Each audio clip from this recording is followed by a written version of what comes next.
Hello, good morning, good afternoon, good evening and very good night to everyone.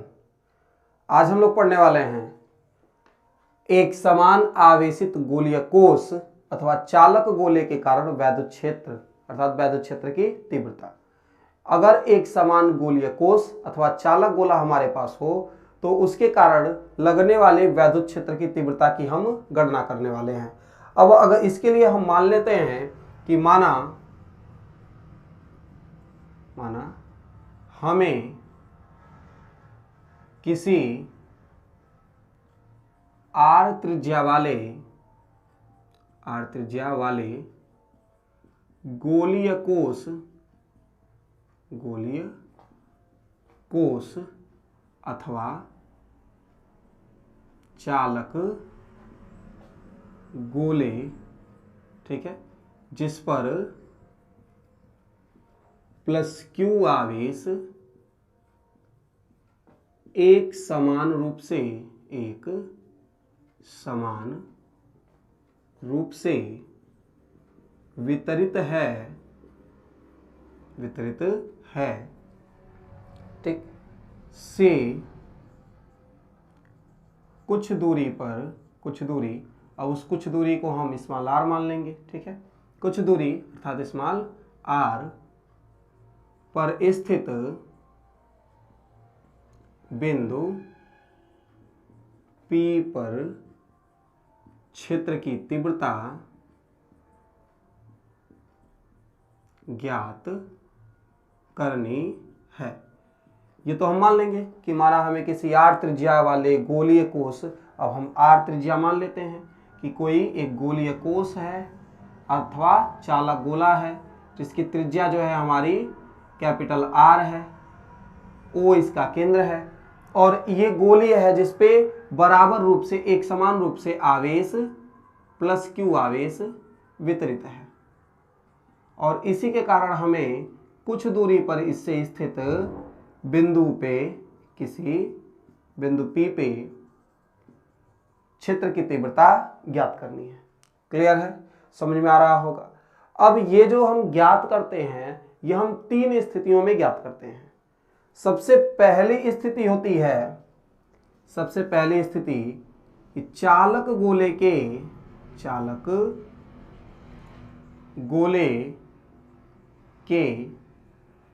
त्रिज्या के बाहर अर्थात पृष्ठ से कुछ दूरी पे, ठीक है।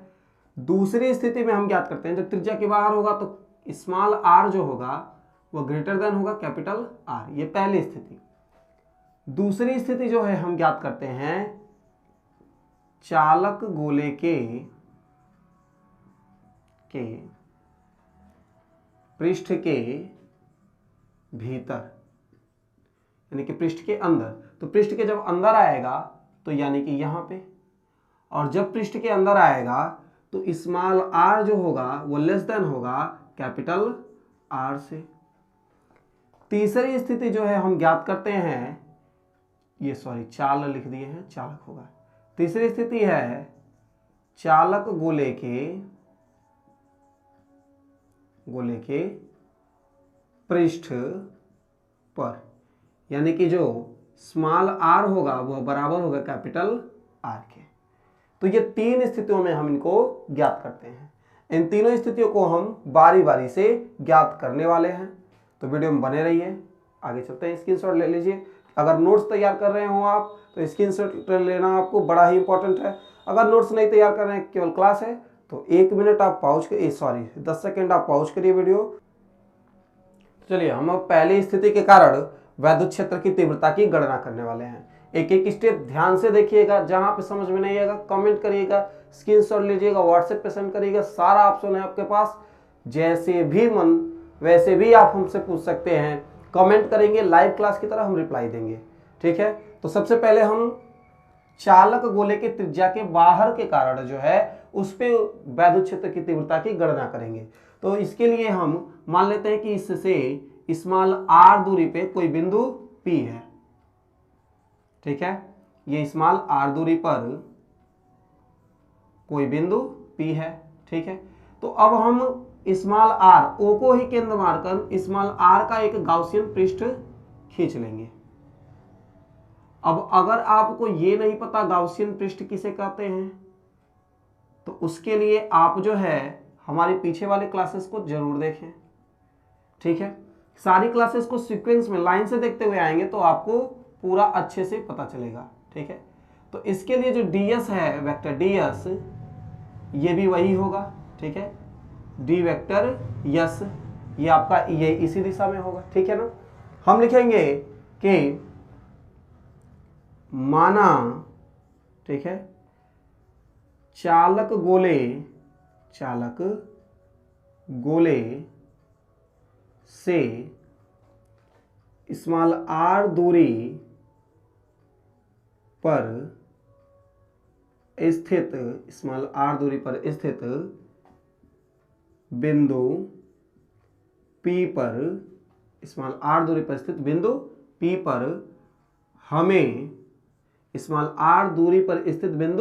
P पर हमें वैद्युत क्षेत्र की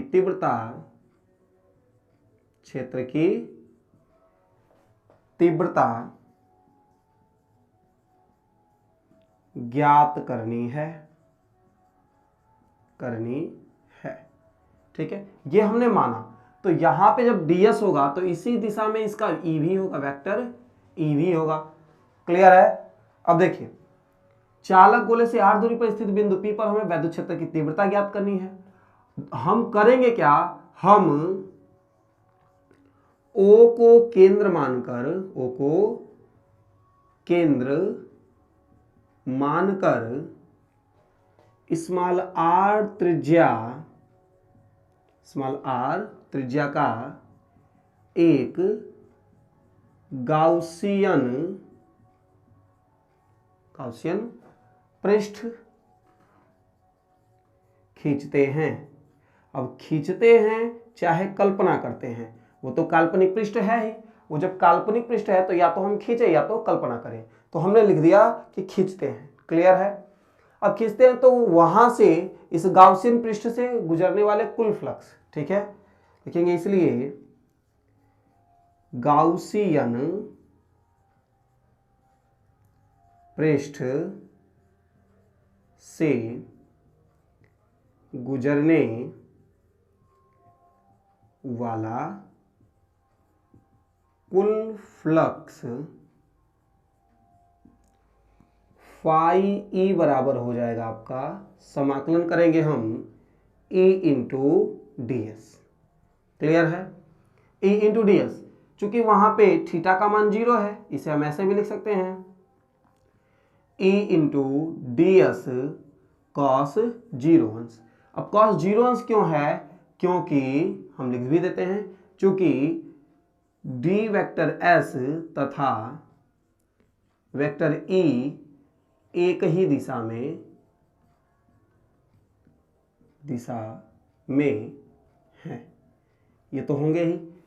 क्लियर है। समझ में भी आ रहा होगा आपको कि ये हमने cos 0 क्यों रखा, ठीक है। अब cos 0 की वैल्यू 1 होती है, इसलिए हम यहाँ पे फाई ई बराबर लिख सकते हैं E इंटू डी एस। यहां तक तो क्लियर हो रहा होगा बिल्कुल भी। अब देखिए, E तो कांस्टेंट वैल्यू है, नियत है, इसका तो समाकलन होना नहीं है। हम क्या करेंगे, यहां पे लिख देंगे E इंटू डी एस। और चूंकि ds है क्या, ये तो गोले का पृष्ठीय क्षेत्रफल है, और गोले का पृष्ठीय क्षेत्रफल का फॉर्मूला आप सभी लोगों को पता है। यहां पे हम लिख देते हैं कि फाई ई बराबर हो जाएगा आपका, फाई ई बराबर E इंटू और ds की जगह पे 4 पाई r का स्क्वायर। क्लियर है। अब ये r कहां का रहेगा, r रहेगा ये जो गाउसियन पृष्ठ हमने कल्पना की है, ये भी तो गोला ही किया है, इसलिए r यहां पे ये वाला रखेंगे। क्लियर है। फाई ई बराबर E इंटू 4 पाई r स्क्वायर। अब चूंकि हमें गाउस के नियम से पता है, गाउस के नियमानुसार, ठीक है, चूंकि आप लोग को हमको लग रहा है यहां पे दिख नहीं रहा होगा, या इसलिए यहां पे ये डेरिवेशन का लास्ट करते हैं, ठीक, उसके फिगर के नीचे। गाउस के नियम के अनुसार फाई ई इक्वल टू होता है Q अपान एप्सिलॉन नॉट। सबको याद होगा, नहीं होगा तो होना चाहिए, क्यों नहीं आएगा याद। इसको हम इक्वेशन नंबर फर्स्ट कर लेते हैं और इसको इक्वेशन नंबर सेकंड, और यहां पे लिख देंगे कि समीकरण 1 व समीकरण 2 से, ठीक है, समीकरण 1 व समीकरण 2 से। तो समीकरण 1 फाई ई इक्वल टू इतना है और वहां पे फाई इक्वल टू इतना है, हम इसके बराबर इसको रख लेते हैं, तो हो जाएगा e into 4 pi r square और equal to q upon epsilon not. Clear है। ई ही तो हमें ज्ञात करना है, इनको नीचे भेजो।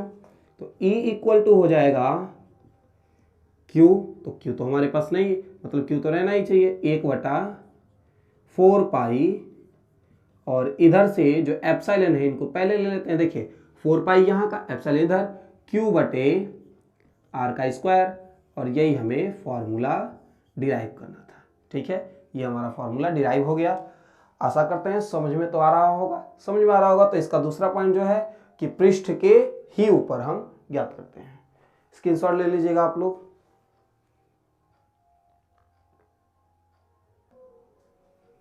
चलिए तो अब हम लोग नेक्स्ट हेडिंग पढ़ते हैं।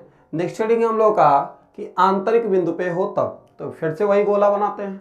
देखिए फिगर हम एक साथ इसलिए बना रहे हैं साथ साथ ताकि आपको समझ में भी आए कौन सा फिगर कैसे एग्जाम में बनाना है। देखिए, और ये सारे जो डेरिवेशन अगर आप तैयार कर लेते हो तो आपके अच्छे मार्क्स आना कंफर्म ही है। ठीक है, ये है हमारे पास small r, sorry capital r, जिसका ये जिस पे एक समान आवेशित है, एक समान आवेश वितरित है इस पे। ठीक है, और जब एक समान आवेशित वितरित है, अभी हमें क्या ज्ञात करना है कि आंतरिक बिंदु पे, मतलब अब जो पृष्ठ है वो आंतरिक, जो बिंदु है वो आंतरिक पे है, इसके अंदर स्थित है। तो जब अंदर है तो आते हैं। ठीक है, और इसकी त्रिज्या भी स्मॉल आर ही मानते हैं, स्मॉल आर। ठीक है, लिखना फिर से वही सारा चीज है। लिखेंगे कि माना हमें किसी चालक गोले जिस पर एक समान रूप से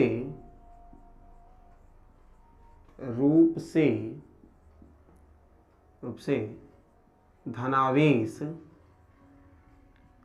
वितरित है। ठीक है, एक समान रूप से धनावेश वितरित है, देखिए उसके चारों तरफ धनावेश वितरित है, के अंदर स्मॉल आर दूरी पर स्थित बिंदु P पर वैद्युत क्षेत्र की तीव्रता ज्ञात करनी है। क्लियर है, ज्ञात करनी, इस बार इसके अंदर स्मॉल आर दूरी पर वैद्युत क्षेत्र की तीव्रता ज्ञात करनी है। इजी है ये सारा चीज। ठीक है, हम लिखेंगे फिर से वही काम कि हम O को, अब O उसमें दर्शाए नहीं है तो इसमें दर्शा लेते हैं, नहीं तो फिर आपको कंफ्यूजन कि वो कहां से आ गया। O को केंद्र मानकर, अभी देखिए हमने बहुत सारा चीज नहीं किया है, अभी हमने P नहीं दर्शाया तो यहाँ पे P रहेगा। ठीक है, P के कारण ये DS रहेगा। क्लियर है ना, DS रहेगा, फिर E रहेगा, वो सारा चीज रहेगा। ठीक है, तो यहाँ पे हम O को केंद्र मानकर, ठीक है, O को केंद्र मानकर स्मॉल r त्रिज्या का एक गाउसियन पृष्ठ की कल्पना करते हैं। ठीक है। अब देखिए इसके पीछे हमने लिखा था कि गाउसियन पृष्ठ खींचते हैं, और इस वाले में हम लिख रहे हैं कि गाउसियन पृष्ठ की कल्पना करते हैं। ऐसा इसलिए हमने किया था कि आपके दिमाग में थोड़ा सा भी कंफ्यूजन न रहे कि हम अगर खींचते हुए लिख रहे हैं आप कल्पना लिख देते हो तो गलत हो जाएगा, चाहे हम अगर कल्पना लिख रहे हैं आप खींचते हुए लिख देते हो तो गलत हो जाएगा। ऐसा बिल्कुल नहीं होने वाला है। आप कल्पना भी लिख सकते हो और खींचना भी लिख सकते हो, क्योंकि गाउसियन पृष्ठ काल्पनिक पृष्ठ होती है। अब कल्पना करते हैं तो लिखेंगे इसलिए गाउसियन पृष्ठ से गुजरने वाला कुल फ्लक्स, ठीक है, गाउसियन पृष्ठ से गुजरने वाला कुल फ्लक्स फाई ई बराबर हो जाएगा e into D S. Clear है। ई का तो समाकलन होना नहीं है, जब ई का समाकलन होना नहीं है तो ई आ जाएगा बाहर, समाकलन होगा डी एस का। अब ये कैसे आया ई इंटू डी एस, ये हम आपको पीछे वाले ही टॉपिक पे समझा लिए हैं, इसलिए E into D S direct लिख दे रहे हैं। ई इंटू डी एस, अब ई इंटू डी एस, अब डी एस की जगह पे 4 पाई आर स्क्वायर आ जाएगा। कहाँ से आएगा, कैसे आएगा, ये तो आपको बेहतरीन पता है, क्योंकि ये क्या है, गोले का क्षेत्रफल, गोले का पृष्ठीय क्षेत्रफल। तो e into 4 pi r square आया, कोई प्रॉब्लम नहीं। इसको इक्वेशन नंबर फर्स्ट यहां से कर लेते हैं, इक्वेशन सॉल्व, ताकि कंफ्यूजन थोड़ा सा भी ना रहे, ठीक है। फाई ई बराबर हम लिख देंगे, ठीक है, e into 4 pi r square, कोई प्रॉब्लम नहीं होनी चाहिए। और ये हो गया हमारा इक्वेशन नंबर फर्स्ट। तो हमारा इक्वेशन नंबर फर्स्ट हो गया। इसके बाद हम गाउस के नियम से जानते हैं, गाउस के नियमानुसार, ठीक है, फाई ई बराबर होता है q in upon epsilon not.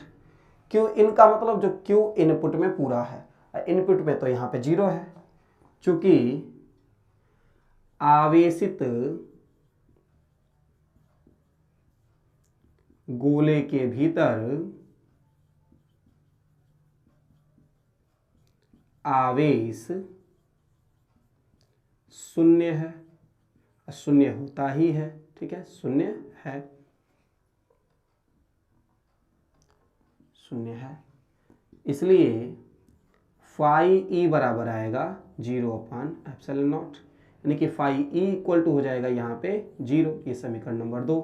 अब समीकरण नंबर 1 और 2 से लिखेंगे, समीकरण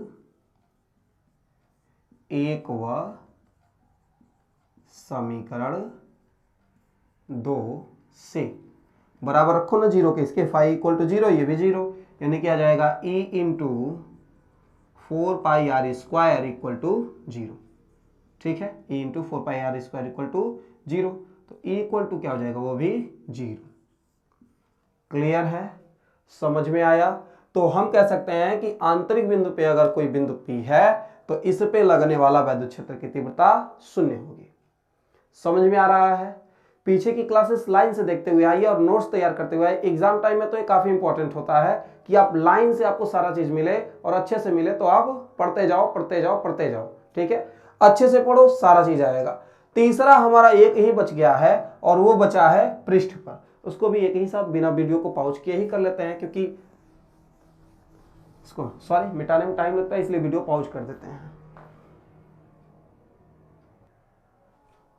चलिए, तो लास्ट पॉइंट हमारा बचा है कि जब पृष्ठ पे हो तो, पृष्ठ का मतलब हमारा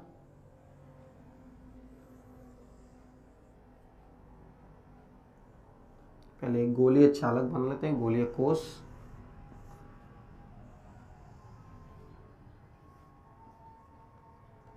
ठीक है, जिसका केंद्र O है और त्रिज्या कैपिटल R है। इस पे एक समान रूप से प्लस जो है ये बिखरे हुए हैं।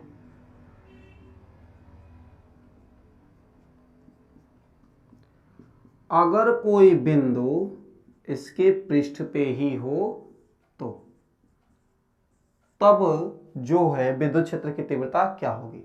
तो चूंकि हमने बाह्य बिंदु के लिए निकाला हुआ है कि बाह्य बिंदु पर हो, तो हमने ज्ञात किया था कि E बराबर होता है 1/4πε0 और Q/r का स्क्वायर।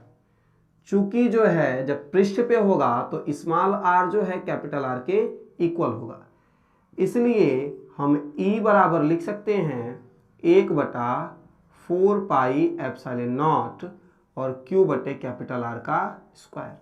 और यही हमारा यदि पृष्ठ पे होगा तो उसके लिए व्यंजक है। तो आशा करते हैं कि वीडियो आप लोगों को, क्लासेस आप लोगों को समझ में आ रहा होगा, अच्छे से आ रहा होगा। अगर समझ में आ रहा हो तो लाइक कर दीजिए, समझ में नहीं आ रहा हो तो कहाँ पे नहीं आ रहा हो वहाँ पे आप हमें कमेंट करके बताइए। अगर आपको किसी भी प्रकार की दिक्कत हो तो कमेंट करिए, लिंक उसमें डिस्क्रिप्शन में हम आपको अपना व्हाट्सएप नंबर दे देंगे, वहाँ से आप हमें कनेक्ट कर सकते हैं। दूसरी बात ये हम आपको बताना चाहेंगे, चूंकि एग्जाम सीजन आ चुके हैं तो एग्जाम में आपको टॉपिक जो क्लियर नहीं हो रहे हैं, आप वो टॉपिक हमें कमेंट करिए, हम उस पर वीडियो बनाएंगे। सीक्वेंस वाली वीडियो हमारी लगातार चलती रहेंगी, लेकिन आपको जो टॉपिक समझ में नहीं आता है उस टॉपिक को आप कमेंट करिए कि सर हमें ये टॉपिक आप समझाइए, हम उस टॉपिक पे वीडियो बनाएंगे और अपलोड करेंगे। उसके लिए अलग से फोल्डर हम बना देंगे, अलग से प्लेलिस्ट बना देंगे। तो आपको जो टॉपिक समझ में नहीं आए उसको तुरंत कमेंट करिए और आप उस पर वीडियो हम अगले दिन ही अपलोड कर देंगे। तब तक के लिए थैंक यू, जय हिंद।